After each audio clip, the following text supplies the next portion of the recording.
एकादश के सभी बच्चों का बैंकिंग के इस वीडियो लेक्चर में हार्दिक स्वागत है। मुद्रा अवस्फीति या मुद्रा संकुचन, जिसे हम डिफ्लेशन भी जानते हैं, दरअसल ये क्या है। मैं अगर बात करूं तो मैं आपको ये कहना चाहूँगा कि आपने अभी इससे पहले मुद्रा स्फीति को पढ़ा। तो मुद्रा अवस्फीति या मुद्रा विस्फीति दरअसल मुद्रा स्फीति के एकदम विपरीत अवस्था है, अपोजिट स्टेज है।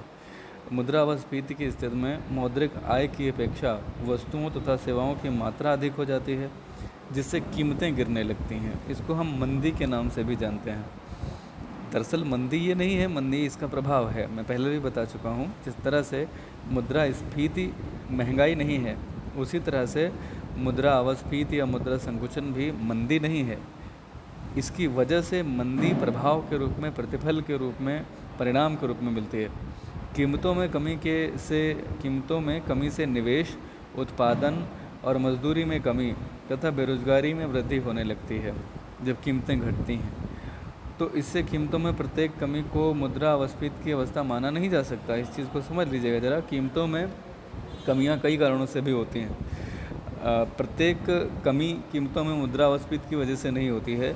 हाँ, अवस्फीति अगर है तो कीमतें गिर जरूर रही होंगी। ठीक है।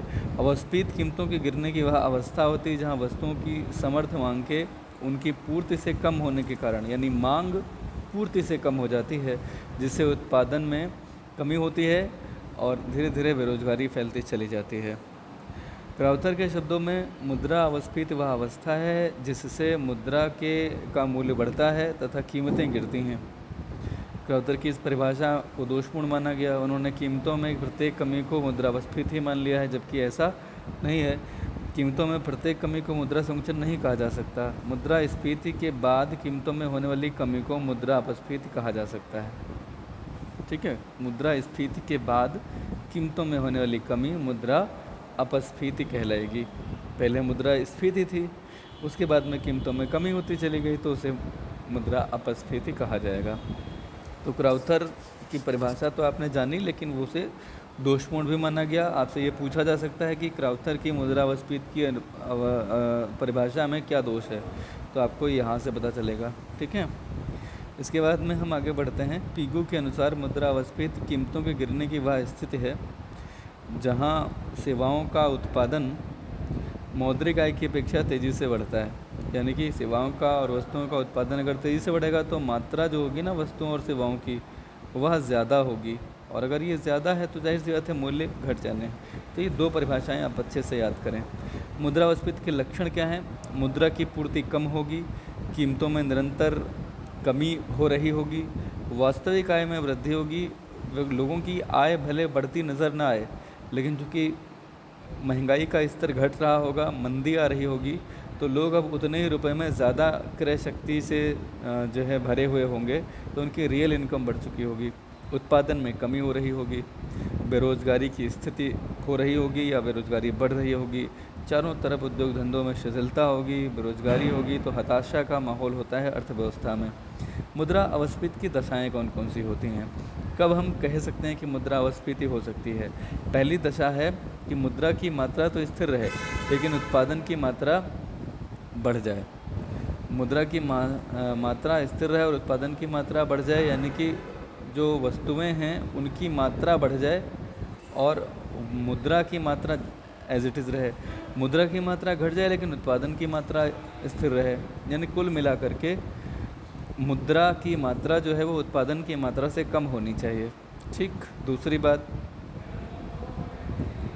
मुद्रा की मात्रा और उत्पादन की मात्रा दोनों में कमी हो जाए, किंतु उत्पादन की अपेक्षा मुद्रा की मात्रा तीव्रता से घटती चली जाए। कमी दोनों में हो रही है, लेकिन उत्पादन में जो होने वाली कमी है उससे कहीं ज़्यादा कमी मुद्रा की मात्रा में हो रही हो।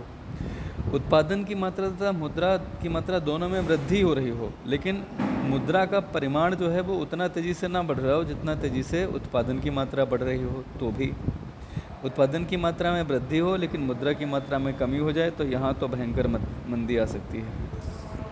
अब ये सब होता क्यों है? ये आपने अभी ऊपर पढ़े, ये क्यों होता है? इसमें कई कारण होते हैं। पहला कारण होता है सरकार द्वारा ढेर सारा करारोपण करना। ठीक है। जब सरकार लोगों पे टैक्स ज़्यादा लगाती है तो लोगों की क्रय शक्ति घटती है और इससे वस्तुओं और सेवाओं की मात्रा तो कम नहीं होती, वो तो ज़्यादा रहती है और लोग खरीदने की स्थिति में नहीं होते हैं, क्योंकि उनके पास वस्तुओं की मांग को क्रिएट करने के लिए ज़रूरी क्रय शक्ति नहीं बचती है, उतनी नहीं बचती जितनी कि वस्तुओं की मात्रा होती है।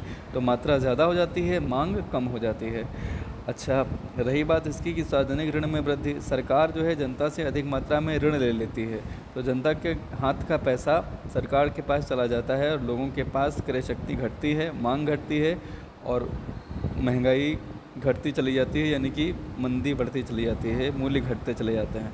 मुद्रा की मात्रा में कमी, अगर मुद्रा की मात्रा अर्थव्यवस्था में कम हो जाए किसी कारण से, तो भी इस वजह से मंदी आती है।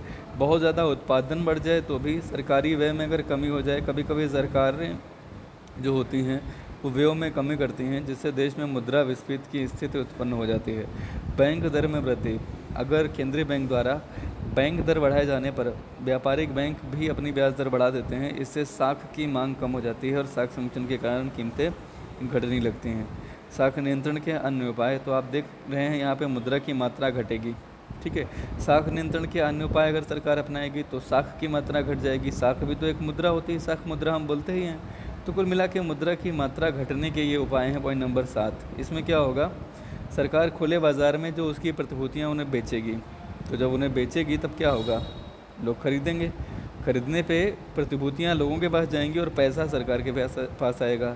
नकद कोषों के अनुपात को अगर बढ़ा दिया जाए तो जो वाणिज्यिक बैंक हैं वो ज़्यादा से ज़्यादा पैसा आरबीआई के पास जमा करेंगे नकद कोष के रूप में, या अपने पास ही कोष बना के रखेंगे लेकिन जनता को उधार नहीं दे पाएंगे।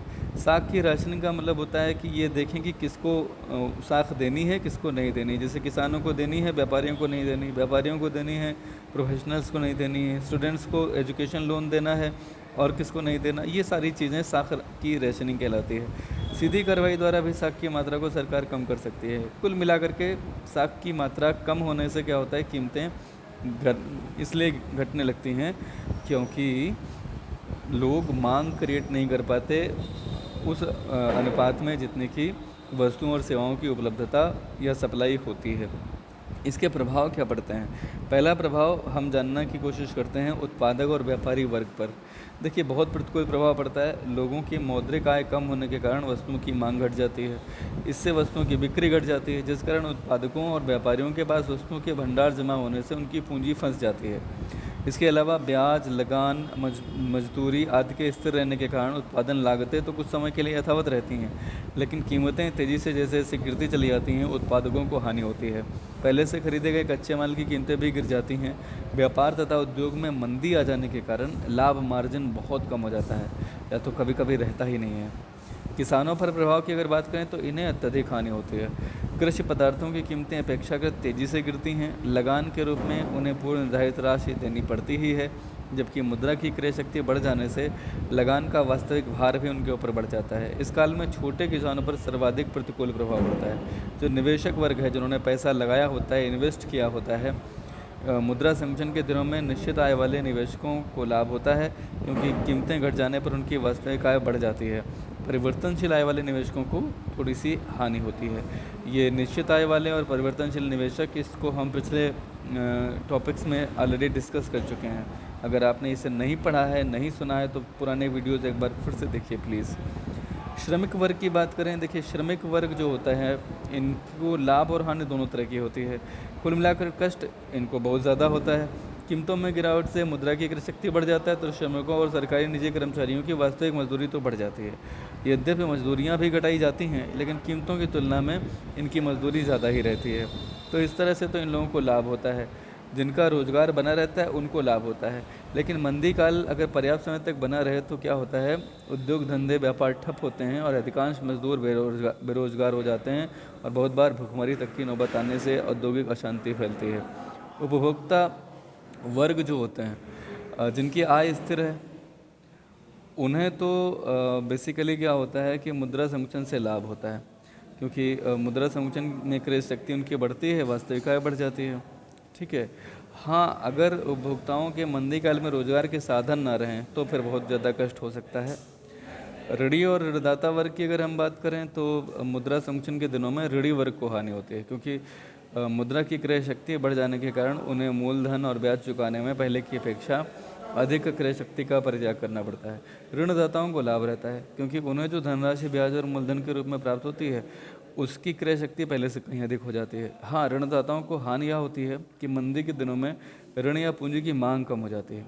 अत्यधिक मंदी की स्थिति उत्पन्न होने पर ऋणों की मांग या तो समाप्त हो जाती है, तो उनका ऋणदाताओं का व्यवसाय ही ठप हो सकता है। मुद्रास्फीति के कुछ अन्य प्रभाव भी हैं, जैसे करों के भार में वृद्धि। मुद्रास्फीति होने पर करों के भार में वृद्धि हो जाती है, क्योंकि लोगों की